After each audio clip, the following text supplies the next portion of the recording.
السلام علیکم۔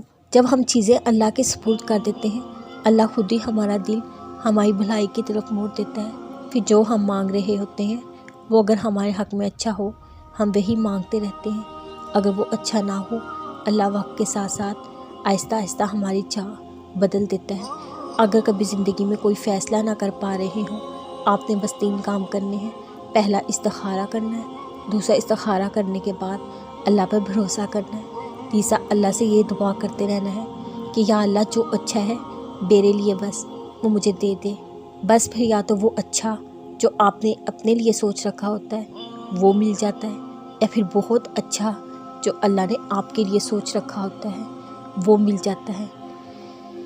اتنی سادہ سی بات تھی یہ، جسے سوچ سوچ کر ہم نے خود کو ہلکان کیا ہوا تھا۔ اب جیسے موسیٰ علیہ السلام کے پیچھے حضرت فرعون کی فوج لگی ہوئی تھی، تب موسیٰ علیہ السلام نے بھی اپنی زندگی کا معاملہ اللہ کے سپرد کیا ہوا تھا۔ تب ہو سکتا تھا کہ پانی 2 حصوں میں بڑھتا ہی نہ، کیونکہ یہ تو اللہ کی رضا پر منحصر تھا۔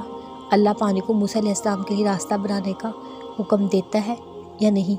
موسیٰ علیہ السلام اس وقت بھی یہ سوچ سکتے تھے میرے آگے سمندر ہے، واپس آنے کا کوئی راستہ نہیں، تو شاید یہی میرا اختتام ہو، لیکن انہوں نے ایسا نہیں سوچا۔